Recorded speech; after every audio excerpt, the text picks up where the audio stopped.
Is a regional war about to erupt in the Middle East? Welcome to Connections, the Arab Studies Institute interview program. I'm Mouin Rabbani, and for this episode, we're delighted to be speaking with Amal Saad. Amal Saad is a lecturer in politics and international relations at Cardiff University in Wales. A specialist on Hizbullah, she's published widely, and her next book, Hizbullah and the Resistance Axis, From National Resistance to Regional Power, is due out later this year. Dr. Amal Saad, it's a real pleasure to welcome you to Connections. Thank you for having me, Mouin. It's great to talk to you. Thank you. I thought a good way to start would be perhaps with an overview or summary of developments on the Lebanese-Israeli border since the 8th of October. What are Hezbollah's motivations and objectives? And what's the term that's often used to describe these developments is controlled escalation. Is, in your view, that an accurate description? I think it's accurate if we look at it from Hezbollah's side. Like, I can say with some certainty that Hezbollah's engaged in a controlled escalation. I can't speak for Israel, because it's very difficult to ascertain what Israel's intentions are. Obviously, we'll address that later in the interview. But for now, I mean, I think it's an escalation that has so far been kind of manageable. It is being managed by both sides. I don't know for how long it will be controlled, on Israel's part at least. Clearly, Hezbollah has it under control from its part. But yeah, again, as I said, not sure where Israel's taking that. So the idea of it being controlled sort of suggests it's going to remain confined to a moderate intensity war. And that's something I don't think anyone can really tell at this point. But essentially, what Hezbollah's strategy has been so far is to engage for the first time in its history, mind you. And I do think this is something that hasn't been sort of mentioned enough, or even, I mean, this is something Nasrallah himself mentioned the other day, which was interesting. And, he didn't even mention this before. This is unprecedented for Hezbollah. I recall back in 2009, there were many people when Israel invaded Gaza who were asking the same question as they did at the beginning of this invasion, which was, why isn't Hezbollah intervening? And obviously now it has intervened. And in every kind of subsequent invasion, this has been the question. So this is the first time Hezbollah has intervened in a rather significant way, I would say. It's not a low intensity type of intervention, which usually is usually accompanied by sort of more guerrilla warfare style tactics and weapons like IEDs and things like that. You don't see the use of missiles, especially sophisticated anti-tank guided missiles, especially. Which we are seeing now. Yeah, exactly. Which Hezbollah has been using anti-tank, anti-tank missiles, drones, sophisticated drones, and so on. And the number of attacks daily, I mean, they've now exceeded 700 over these past three months. So we're looking at a moderate intensity war. I know this term doesn't exist, but I can't think of any other way to describe it, because it still falls short of high intensity conventional war. And that's what I think we're all, quite afraid of. And that's what essentially is happening in Gaza. If I could just interrupt, do you feel that Hezbollah is keeping its activities within certain bounds? Is that so that the spotlight remains on Gaza? Is that because of domestic Lebanese considerations? Is that because of the nature of its coordination with other members of the resistance coalition? How would you explain it? And perhaps just to start off with a further question, if I recall correctly, the 2006 cross-border attack by Hezbollah that set off that Israeli-Lebanese war, wasn't that also conducted in support of the Palestinians who were being bombed for weeks on end in the Gaza? Precisely. And I mean, thank you for reminding us all of that. That's something many people forget. And that was a solidarity attack, if you like. And that was a single incident. Yes, it was. And also the prisoners, like the promise of the return of the prisoners, a large part of them were obviously Palestinian prisoners, not just Lebanese ones. So all of Hezbollah's actions can in fact be described as solidarity campaign, military campaigns, even if they've been confined to Lebanon, I would say, to one extent or another. But clearly this was, qualitatively different. And, this is a good question you're asking, like, why has it chosen to remain or to confine things to this moderate level? And I think the larger part would be that, obviously Hezbollah doesn't want a war. Okay, it obviously doesn't want, but it doesn't mean it's afraid of a war or it's not ready for a war. And this is the very important distinction that many people, the Israelis might not even know. And that's where the danger lies, is they're thinking that just because they've been cautious or war averse, that means they will have, avoid war at all costs. No, it's not like that at all. They will not avoid a war at all costs. But however, they clearly do not want a war or seek one. So that's a big part of it. That's its own strategy. Now, is that because of domestic considerations? There are some domestic considerations, and we can go into that in more detail. I don't personally think Hezbollah is as constrained by internal divisions or even the economy as many observers seem to assume. First of all, Lebanon has never, as a country, offered some kind of resistance consensus. It's never existed. There's always been a large part of the Lebanese public. I can't really give it a number at this point. There's always been a large part that doesn't want Hezbollah to go to war. Now, however, when war does happen, like in 2006, an overwhelming majority of Lebanese rallied behind Hezbollah and its Islamic resistance. So that would easily change anyway. So I don't think it's afraid that it will create new enemies, or it'll be just some few right-wing Christian groups, like the Lebanese forces and others who might object to that. But that's not going to be an obstacle for Hezbollah. So the explanation we often hear that Hezbollah would like to go further, but is constrained by domestic factors is not one that you subscribe to. No, of course not. Hezbollah, Nasrallah has said this on many occasions. We do not need a consensus. Our arms are legitimate. That's been the Hezbollah line, essentially. And frankly, Hezbollah does enjoy legality and political legitimacy inside Lebanon. It enjoys legality because every cabinet statement, protects Hezbollah's resistance. It's protected by the Ta'if Accord to retain its arms. And it enjoys very good relations with the Lebanese armed forces, who in fact have fought alongside Hezbollah, back when they were fighting jihadi groups, from Syria. So it's the previous decade. Yeah, exactly. So this is, the Lebanese army is in fact being targeted by Israel now as we speak. The other day, one fighter was killed, one soldier was killed. So, Hezbollah already enjoys that legitimacy, that legality. If there are some divisions in Lebanon, that's not going to be an obstacle. They will also change too, mind you. Many people will support Hezbollah. You already have, in fact, I would say we have a domestic kind of makeup today that is quite different from back in 2006. So in 2006, Lebanon was deeply polarized between the so-called March 14 forces and the March 8, of which Hezbollah was part. And the March 14 forces were led by Hariri's political party. Fuad al-Sanura was prime minister at the time, and he was virulently anti-resistance, anti-Hezbollah. And as WikiLeaks documents later showed, he conspired along with others in March 14 against Hezbollah, calling on the Americans to urge the Israelis to keep bombing South Lebanon. During the war, he asked for the war against his own country to continue and intensify. Exactly.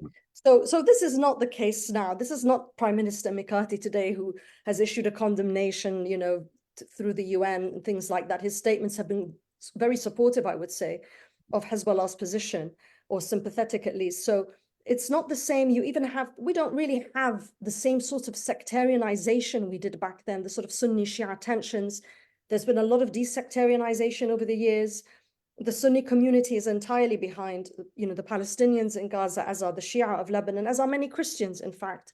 So I think there's a lot more popular support for, first of all, for Palestinians, as there has been in the past, or have been in the past, sorry. And there would be more support for Hezbollah in a war today than there has been in the past. So I think we just have to get over that so-called obstacle. That's not going to be an obstacle. Once again, conventional wisdom is off the mark. Exactly. The other issue is the economy. Yes, Lebanon is in dire crisis. The economy has collapsed. It's been in free fall since 2019. But frankly, I look at these things in sort of relative rather than absolute terms. Israel will have a lot more to lose in relative terms than Lebanon will economically, and already has lost quite a lot. I'm not an economist, so I don't know enough, but from what I've been seeing, it has suffered economic losses and will definitely suffer a lot more if it were to go to war with Hezbollah. Infrastructure, what infrastructure in Lebanon? People don't have electricity, they haven't had it for years, or So you can't lose what you don't have. Exactly. It's already like extremely dire and sad. So I don't think that can be used sort of as a cudgel against Hezbollah. Oh, if you go to war, your economy will, what economy? So that's regarding domestic things. Now, you asked regarding Hamas. I'm sure that this coordination that happened, and Hezbollah officials have talked about this, that they consulted with Hamas officials and asked how much support they want, and this was sort of the agreed upon level, that this was what was required of Hezbollah at this point. Now, mind you, Hezbollah has also always been very wary not to, as you said, decenter the Palestinians. And although Palestine is at once, as I'm sure you know, an Islamic cause and a pan-Arab cause, it's first and foremost a Palestinian national cause. And I think Hezbollah has always been sort of very wary about ensuring that they don't look like, they're taking the place of the Palestinians. They're not making decisions on their behalf. So all the forms of support they've given over the decades, even before Hamas, political support, military support, and so on, that's not going to translate into, oh, we'll do this for you, we'll be the spearhead. No, the Palestinians will be the spearhead. And Hezbollah has said this on many occasions. But looking at this coordination, I'd like to ask you about a specific incident, which was Israel's assassination on the 2nd of January of Saleh al-Aruri, the deputy head of the Hamas Politburo. Why was this considered to be an act of particular significance by Hezbollah? After all, he was a member of Hamas and not Hezbollah, but the response is being undertaken, at least from Lebanon, primarily by Hezbollah rather than by Hamas or other groups. So how do you assess Hezbollah's response to this, and why it attached such particular significance to this assassination? Yes, indeed. I mean, Hezbollah had to retaliate. It said they were going to retaliate when Nasrallah said that, not because it was a Hamas official, but because it happened in Beirut. Mm-hmm. And which was a red line that had been drawn yes, by Hezbollah Secretary General Hassan Nasrallah some years ago already. Well, it was in August. He also most recently had said it. Obviously, he had said it before, but he said it again. He reiterated it. In fact, I think August 28. And when he said it, it was because Israel had threatened to assassinate al-Aruri. So it was precisely because of threats to assassinate him that Nasrallah said, we will not tolerate any assassinations on Lebanese soil. And the fact that it happened in Beirut, in Dahieh, that Hezbollah, well, we'll talk about the response in a minute, but it was because it was clearly, a violation, not just of the red line, of the rules of engagement. It was the deepest incursion. It was clearly intended to be a huge escalation. A deliberate provocation, in your view? Oh, yes, for sure. It was a provocation. And, Hezbollah knew it had to respond to that. And the fear was that if it didn't respond, then Israel would continue. There's this, what everyone is calling the phase 3 now of the war. And frankly, I haven't really seen a huge difference between phase 2 and 3 yet, but or 1 and 2. Yes, but like supposedly it's the transition between phase 2 and 3. And some withdrawal, or half the forces have withdrawn from northern Gaza, and they're going to supposedly start precision strikes in southern Gaza. Obviously, as long as Blinken can report back to Biden that we're now in phase 3, I think it will have achieved its purpose. Yeah, exactly. So I mean, as part of this phase three, let's say it's more of the same, but there's a plus now, even if it's not significantly different from phase two. What they've added to this phase three, and that is quite new, in fact, is a series of assassinations. So there's clearly, we've seen this. It started with the assassination of Mousavi in, the IRGC advisor in Syria, and then Al-Aruri, and then the PMU commander in Iraq. That was Then, by the Americans, I believe. yes, exactly. That's true. That doesn't entirely fit in, but still. And then the assassination of a Hamas official as well, or rather commander in Syria. And so, it's been increasing daily. Yesterday, the assassination of Wissam al-Tawil. So Hezbollah feared, I would say very correctly, that Israel would continue with these targeted assassinations as part of a new strategy. These precision sort of strikes. So if it didn't respond, then they would increase. I mean, I know they've been ongoing regardless, but they may have increased according to Hezbollah's strategy of sort of retaliation. And they may have started actually going beyond that and, escalated even further. So there was a real fear that the balance of deterrence had been completely upset or even sort of reversed. And that's why a response was so necessary. So from Hezbollah's point of view, it was not only a matter of reprisal for Israel crossing red lines, but also a question of establishing deterrence. And in that respect, what can you tell us about Hezbollah's response? Well, the first response on Saturday, the Meron base, which was, an air intelligence base, Hezbollah used, I think, 62 missiles to strike that base. It first used 8 to kind of blind the Iron Dome at first. So it was considered a successful strike. And Israel didn't report it for, I think, 2 days. Yeah. And even Western media was completely silent. I struggled to find any information on this, although Hezbollah issued a statement, a very detailed one. So, Along with videos. exactly. It was like, no, it didn't happen unless Israel said it happened. Fair enough. So that information came out, and also with it, the statistics from the IDF, which showed that Israel had 103 wounded Israelis over the past 24 hours and attributed only 19 of them to Gaza. And so many people were saying, oh, there's about 83, 84 then between West Bank and and the Lebanese front, and obviously the overwhelming majority would have been caused by the Lebanese front, by Hezbollah. So we don't know yet. And Israel, as you know more than I do, never reports factually, on its casualties. Like, we don't actually know how many are injured or dead, but I would presume much more than this. So in terms of that attack, I would say it did cause enough damage and casualties and was very significant. It seems, according to the head of Hezbollah's executive council, Sayyid Hisham Safieddin, he said in his statement that Israel didn't know Hezbollah knew of this base. So I'm not sure about that myself.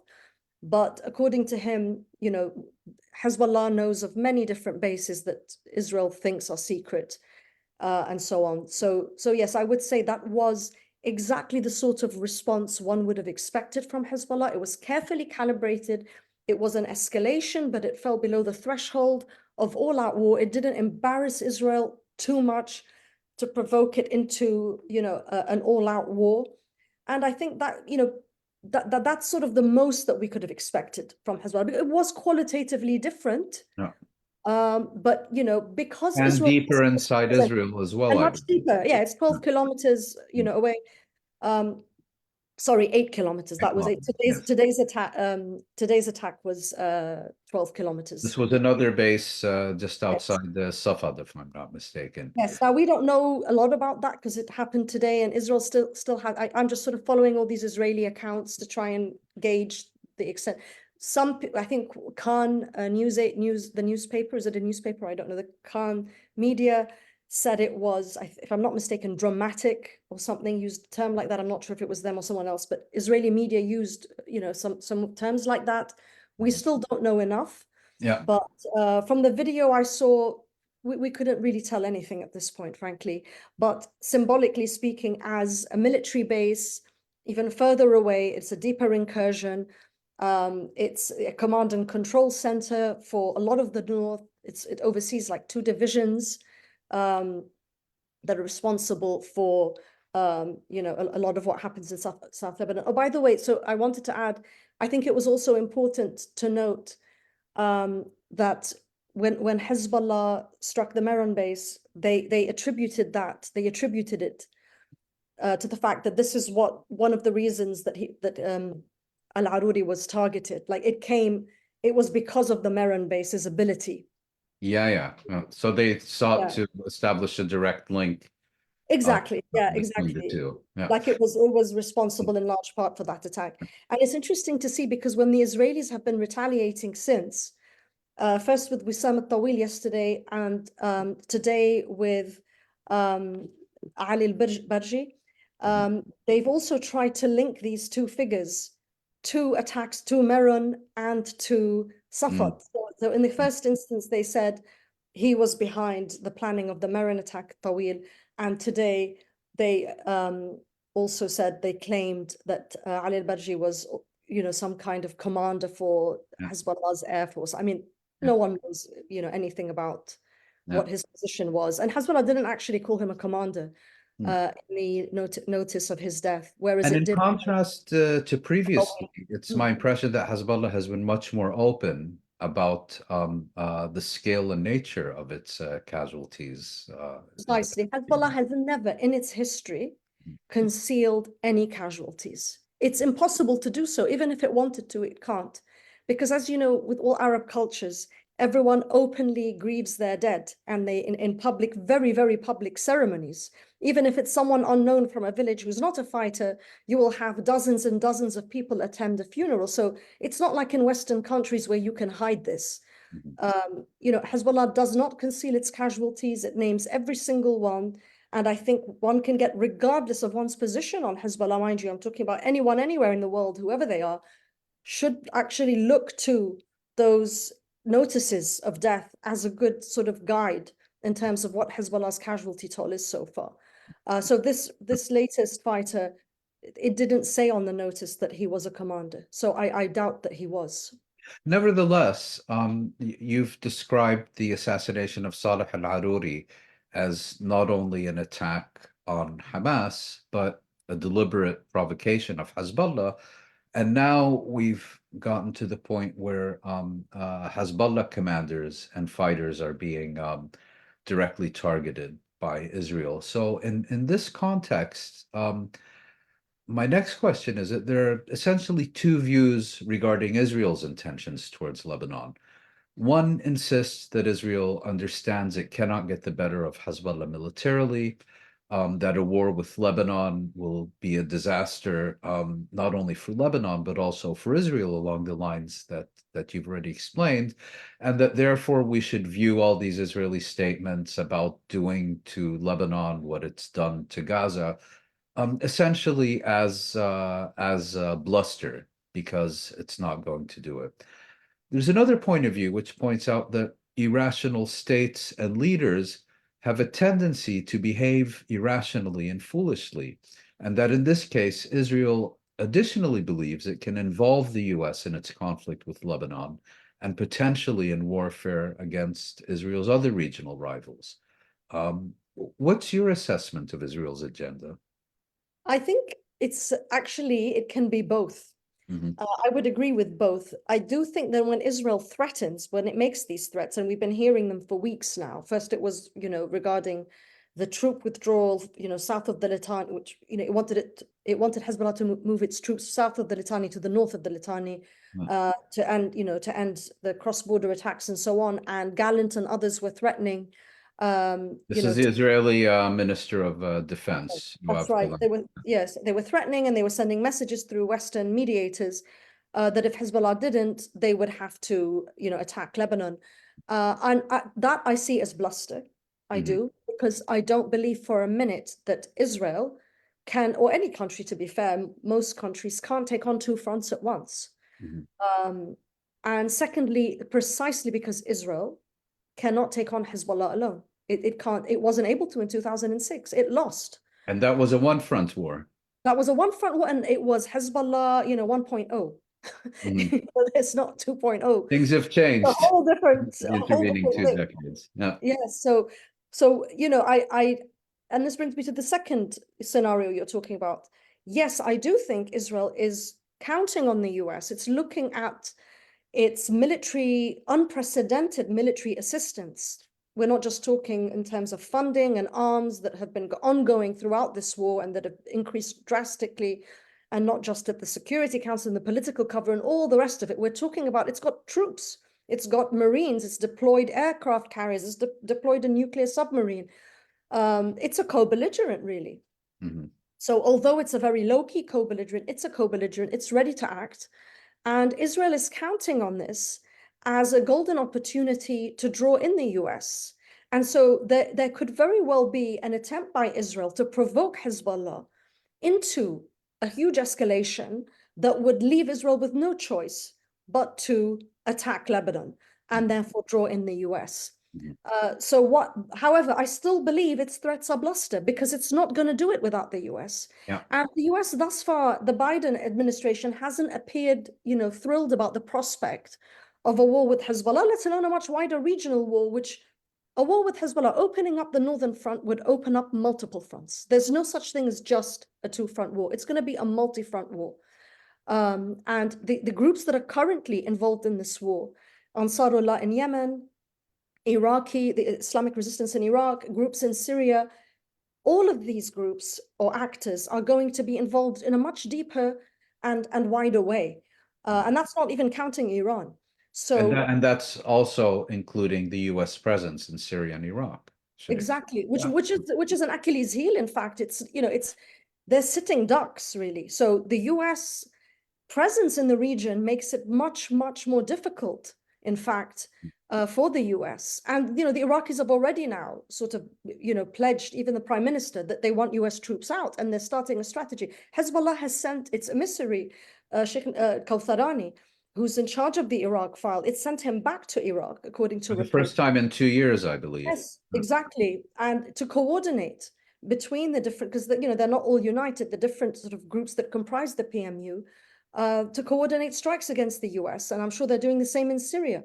Mm-hmm. Nasrallah himself said, the Eastern Euphrates, they can't just leave Iraq. He mentioned Syria, that US forces have to leave there as well. So we're looking at attacks, not just on Israel, but on US forces in the region.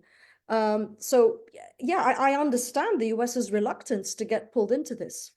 And on this, I'll come back to the axis of resistance in a moment, but on this issue, we're hearing reports that the Americans have conveyed to Israel that they will fight directly in the event of an unprovoked Hezbollah attack on Israel, but that if Israel initiates a war against Lebanon, then it's on its own. I personally find it difficult to believe that this US administration won't make good on its promise to stand by Israel through thick and thin, regardless of how such a conflict erupts. But nevertheless, Western governments, including the United States, as you've just mentioned, appear to have prioritized prevention of regional conflict.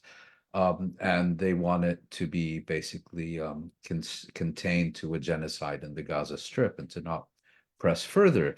But rather than call a halt to Israel's onslaught on the Gaza Strip, they have embraced Israel's agenda of removing Hezbollah deployments south of the Litani River, which you just mentioned. Is this a serious policy or initiative, or is it just a fool's errand? I can't take this policy seriously. I find it very hard to believe that, they even sent the EU foreign policy chief, for that purpose. And Joseph Borrell. Yeah. Yes, and he met and with he met with a Hezbollah, Hezbollah. with Mohammed Raad, the MP, and he told him, like, don't even talk to us until there's a ceasefire. And I just find it mind-boggling that an unprecedented genocide is happening in Gaza, and they expect Hezbollah to sit idly by on its hand. Like, it's Not even. They wanted to move further away from the border. Exactly. Yeah, just to sort of, it just to de-escalate, to move away, whatever terms we use. It's actually mind-boggling. This is Israel at its most aggressive in its history. In Lebanon, it commits war crimes. It always has, of course, but this is a proper genocide and ethnic cleansing. This relates to not just today, but it's the future of Palestine. It's existential. And Palestine is the cornerstone of it's called the resistance axis. The name resistance, it's raison d'etre. It's resisting Israel. What else does it mean? So there would be no need for a resistance axis then, it would be calling into question its own identity if it did that. So what does it mean? Yes, if Hezbollah stops being Hezbollah, then it will withdraw. That's the only condition, Yeah. Yeah. Well, it's a fool's errand to answer your question, definitely. And now turning back to the axis of resistance, Western media often refers to this coalition as a tightly run ship consisting of Iran in the lead and these other organizations that you've mentioned as functioning essentially as Iran's regional proxies, subject to Tehran's control and agenda. But what does the Hamas offensive of the 7th of October, as well as the manner in which Hezbollah and other members of this coalition have responded to Israel's onslaught against the Gaza Strip, what do these developments tell us about the nature of this coalition and about the relationships among its key members? So, this alliance, the resistance axis, this term isn't very old, in fact. I mean, it can be traced back to 2008, but it's been used a lot more recently. And I would say after the war in Syria, it started to gain kind of, more popularity. But it's always been, I think, very misunderstood in terms of the relations between the different actors, because you have a regional superpower, which is Iran, which leads the axis, and it is the leader of the axis because it's the strongest power among them. Obviously, Syria doesn't lead it. Syria is a state, but it's by no means powerful. It's a regional player, not a power. And you also have, non-state actors. All the rest are non-state actors. I mean, obviously, Ansarullah are becoming a de facto state, so I think it's now easier just to say Yemen now.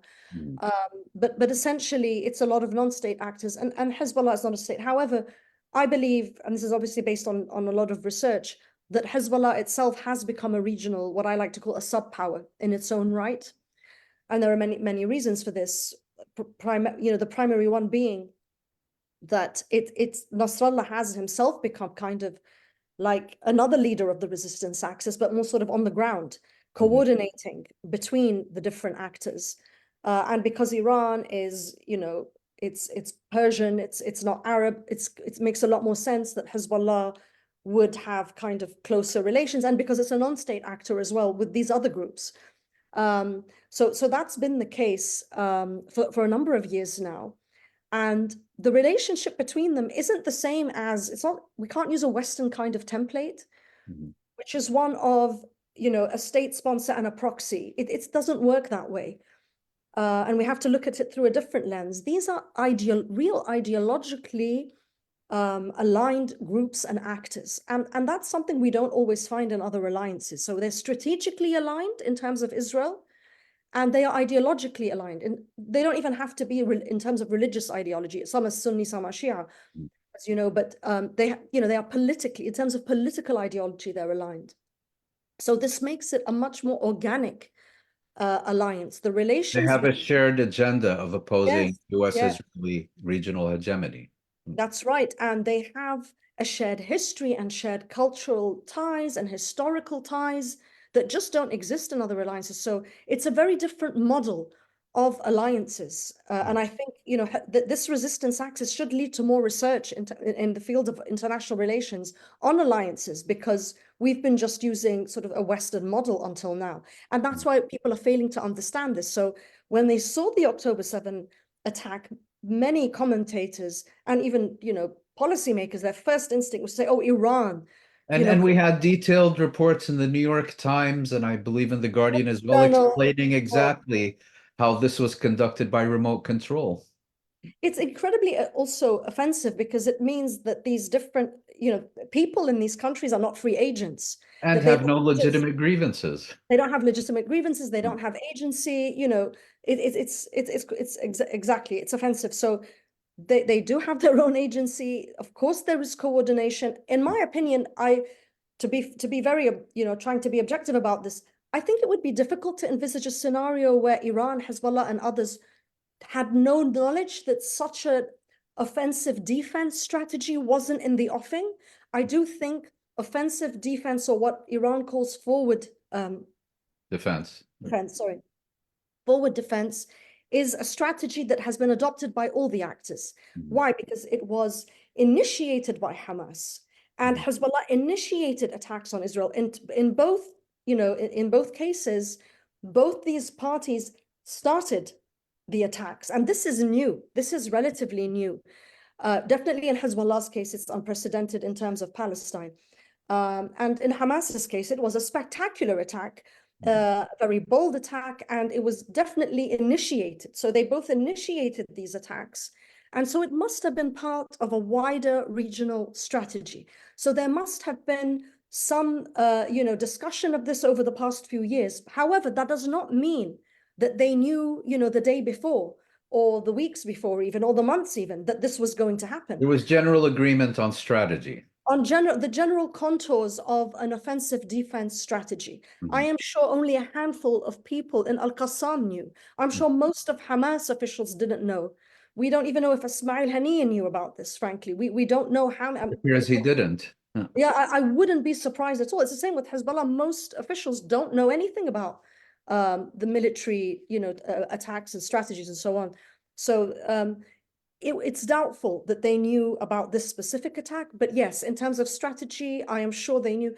Israel has been preparing for years, actually, to avoid such an attack, but from Hezbollah. They feared an infiltration from their northern border. So that means this strategy was already in place. Obviously, Hezbollah must have assisted the Palestinians in preparing this, yes. My final question to you is, given all these issues and developments we've been discussing and the different interpretations of these events, what is your assessment of where we are heading, and specifically with respect to what appears to be the growing possibility of a full-scale regional escalation? I mean, it's really difficult to tell. I change my mind almost every day about where I think this is heading, because it's, especially these past few days, every day there's a new assassination. So it's very concerning. And I do think my opinion has changed somewhat, over the past weeks. I think there were many people like me who thought Israel wouldn't dare. And now we're starting to believe, oh, they really are trying to drag in the US. It's looking more and more like that. I think, it all depends, obviously, on the Biden administration, if they're willing to go this far, if they're willing to start a regional war, because they would have started it, frankly. If they would have started a regional war, if they're up to that.